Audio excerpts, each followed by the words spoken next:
Hello, everyone. It's your friendly neighborhood ghost Exodus again. Yes, it's me again. I got something I want to tell you. Because check this out. You know what? I'm all about, having a culture of discipline, respect, and accountability. Especially for those who are engaged in what? Child safety. Yeah, child safety. The reason why we need rules and regulations to help police ourselves is because there are some egregious, out of this world idiots who try to participate in child safety, who are actually aiding the enemy, who are sharing links of child sexual abuse material in public forums, even though they might mean well, but they are unwittingly distributing the very thing we are fighting against. I don't even want to talk about why people do the things that they do, but rather I'm going to talk to you about the Charter. Yes, we have a set of rules called the Charter. Now think of these like guidelines. I mean, you could adopt these and make your own, right? But this is what we use at Winter Storm. We are a group that is based on rules so that we can cultivate a culture that is discipline focused so that we can do our job excellently and not make the mistakes that other people are making. So, listen to this. This is called hashtag We Guard the Charter. So I want you to let this saturate inside your brain pan and just let it like soak up in your brain. Aiding the enemy. Number one, we do not share links or any type of media containing child sexual abuse material, also known as CSAM, in group chats or DMs for any reason. Those who do this will be canceled. This is a federal crime under 18 U.S.C. 2252, which constitutes distribution and carries a statutory minimum of 15 to 30 years in prison plus fines. Yeah, I bet some of you didn't even know that, but now you know. Because let me tell you something.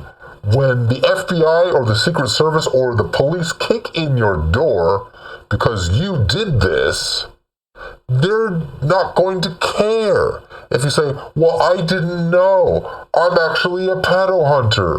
I'm one of the good guys. They will not care because this is the law. All right. Rule number 2. We do not make use of photos of other people, especially underage persons, or use image of victims for any reason. Believe me, there's a reason why I'm bringing this up. Violating this precept will result in cancellation.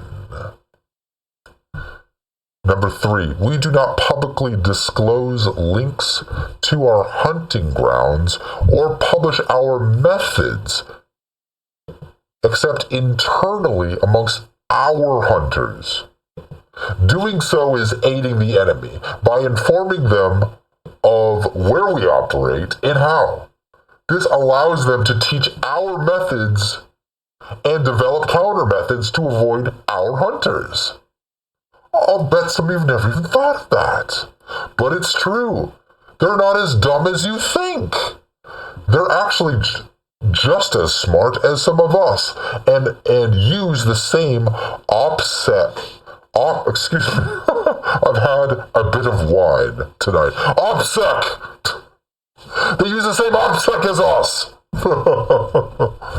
I'm telling you, these people will even pose as pedo hunters, and they will use the same OPSEC methods as us and infiltrate our groups to learn our methods and where we hunt. Who'd have thought they would do that? But yes, they do. I'm here to tell you that they do.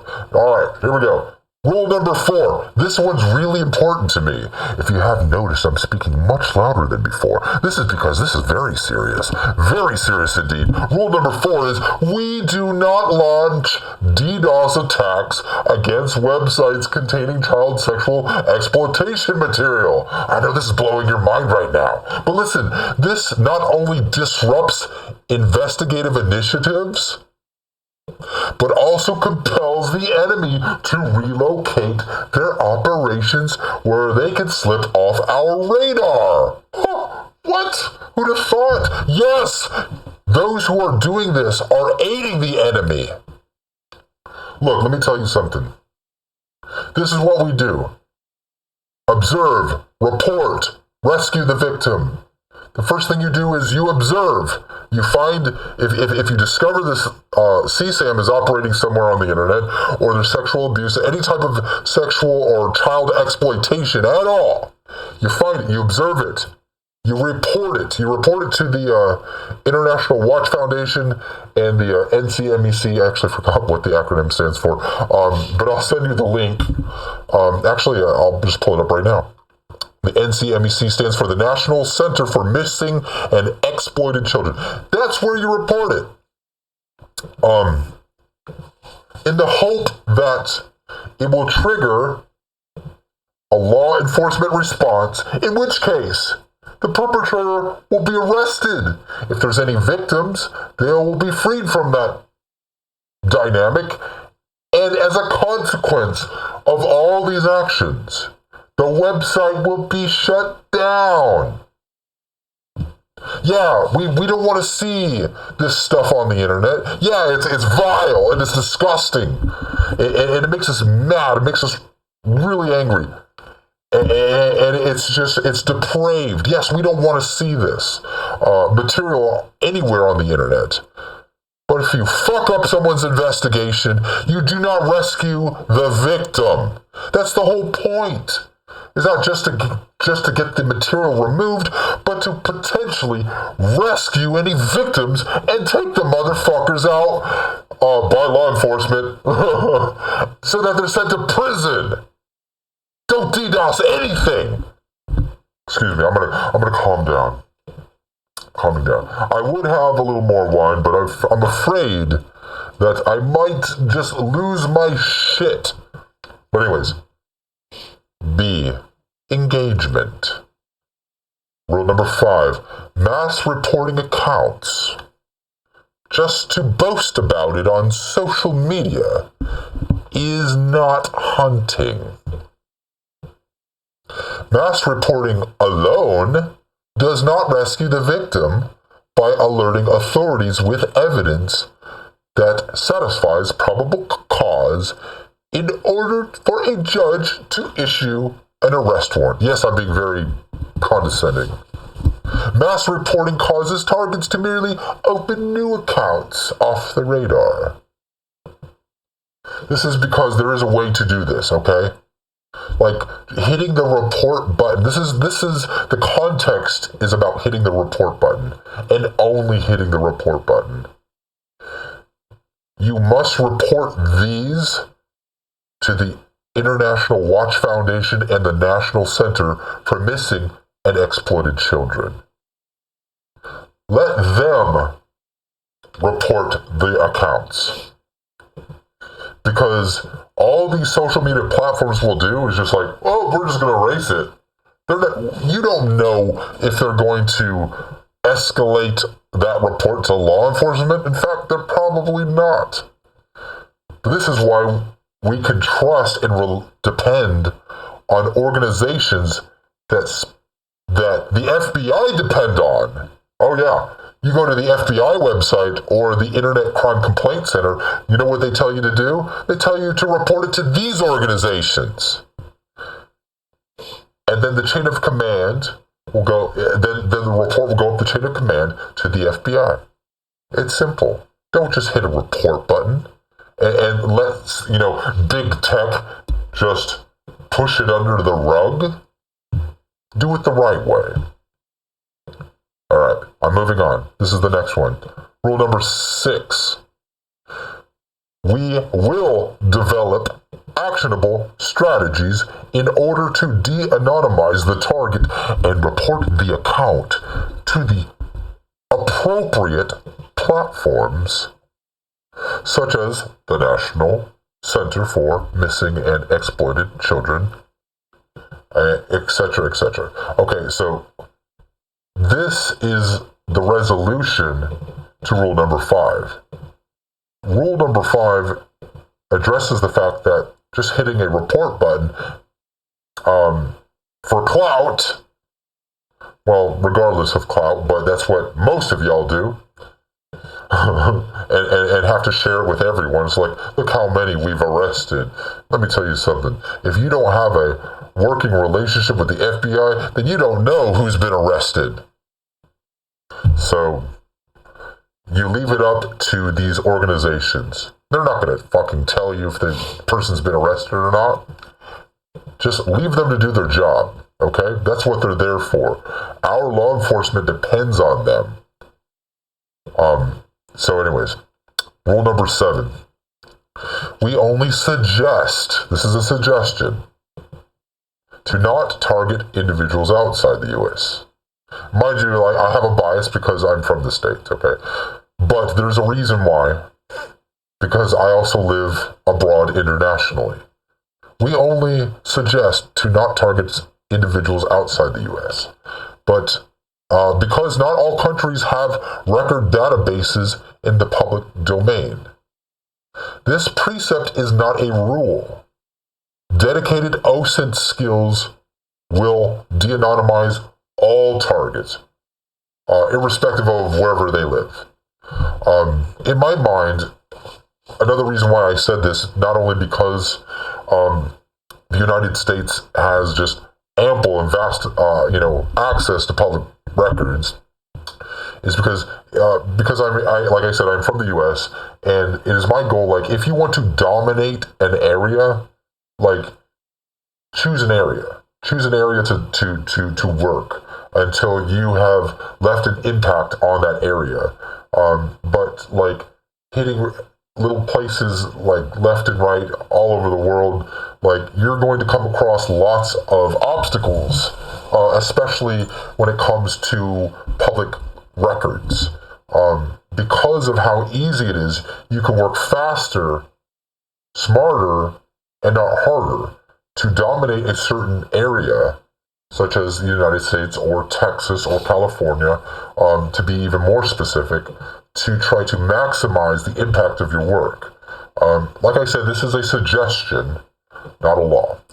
But rule number 8, we do not use our personal names or personal accounts to engage the targets. That's common sense.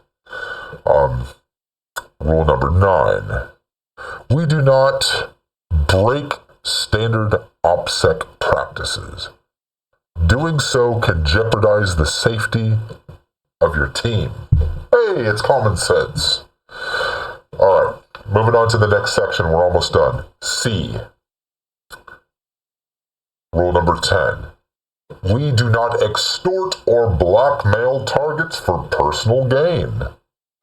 Bear in mind, like, if you're doing op child safety, your goal should be foremost to rescue the child victim, not to try to extort the targets so you can make money out of it, and then like come up with all these weird justifications why everyone should be doing, why you should be doing it. If you need money, let me tell you, there's a couple things you can do. 1, get a job. 2, see if you qualify for social welfare. There you go. Sorry, I'm being really condescending. Rule number 11. We do not hunt for clout and recognition. For those of you who need validation, I do not suggest engaging in op child safety or doing any pedo hunting. Because if you need recognition, go on TikTok and become an internet personality or something. Like, don't use op child safety to try to make yourself famous. That's stupid.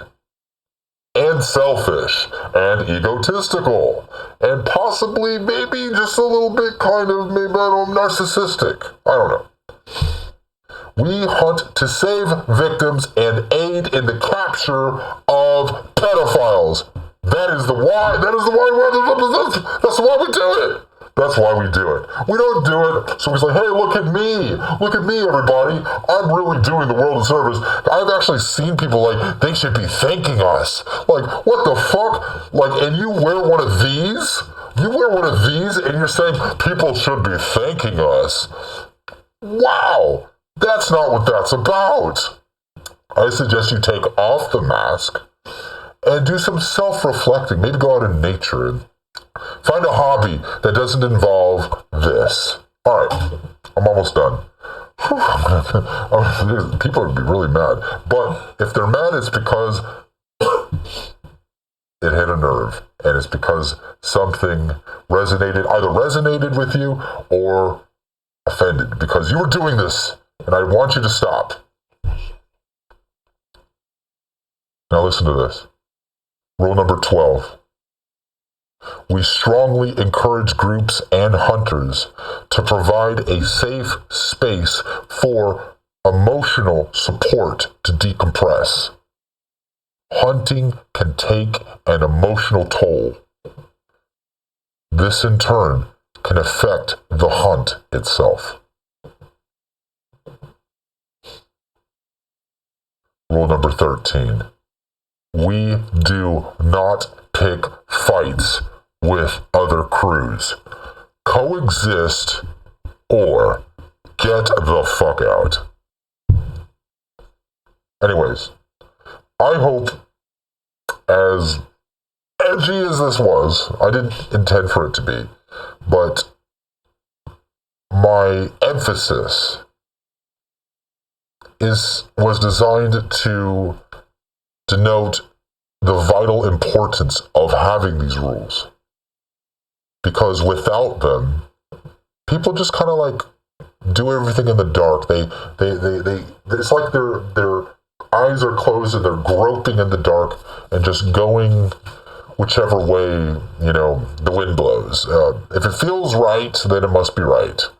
But you can't justify your actions based on feelings or, you have to have something that you can shape a movement with. Like, if everyone just did what they felt right in their own eyes, you would end up with exactly what we have today. We have more and more people leaving the collective and abandoning the mask. Because at this point, the mask has almost reached its limit in usefulness. The one thing that we've all bragged about since day one is how great it is to be decentralized. So many, however, are walking away, and rightfully so. We cannot judge them for leaving, because the dynamic is toxic. It is chaos. It's everyone for themselves, and no one can be trusted, because everyone is backstabbing and attacking each other. For this reason, Winter Storm has a culture that is based on precepts, principles, and new ideals to help protect the movement, to help protect our ideals and what we stand for and what we fight for. Ideals like this are like blueprints that you can hand off to someone else. They can be shared openly with anyone to help shape other people's understanding so that we can become better. We could forge a better movement based on better ideals. And in so doing, be able to bring value to the mask that we love to wear. This mask really doesn't even belong to Anonymous. We just adopted it. We adopted this from a comic book, V for Vendetta, that was later turned into a movie. The comic book was based on a historical figure, Guy Fawkes. Even though he is renowned for his failed plots to blow up Parliament, nevertheless, he was a revolutionary who fought against tyranny, fought against a system that was based on control, that was arbitrary, manipulation, lies, deceit. He fought against all the machinations that we are now living in today. That was a revolutionary. And we picked up his mask out of inspiration. Not to finish the job, because no, we're not doing that. But it's the idea behind, the man with the mask. Like, he was a true revolutionary. He knew the stakes. He risked it all. And even though he failed in the end, those ideals and the fire by which he fought for freedom, that was kind of ironic statement, because he died by fire, if I remember correctly. It exists today, but it's like we emulate it because we can't make it actual. There was a time when hacktivism had, we had glory years where everything was different. And real change was happening. Real change was happening, and the movements were, there was never a time when the movement was so powerful. And then we've kind of went down and hit rock bottom, and everyone today seemingly cannot get beyond getting access to botnets and just taking sites offline and screenshotting each other's conversations and backbiting and gossiping and causing strife and chaos and threatening and blackmailing and questing for power and control. It's all Machiavellian now, and nothing is true. We're not fighting for truth anymore. We're fighting for power and recognition. For those who do that, I invite you to take the mask off. Mind you, just because I'm not wearing it doesn't mean that that's what I'm fighting for. I'm fighting for the rules. I'm fighting for the principles, for virtue, which I want you to adopt today. That's what I want you to do. Adopt these ideals. You can find them on my website. They're all over. You'll find them on ghostexodus.org/op-child-safety. I'll leave a link of this in the description. We can become better. It is not a lost cause. Don't look to other people to become better. You become better. You become better. Because if you place your hope and expectation in others, you will be disappointed. You can't control their actions, but you can control yours. And what you do will make a difference, because those who are watching you will see that you are different. They'll want to know what makes you different. They'll want to join what you are doing. And that's all I have to say.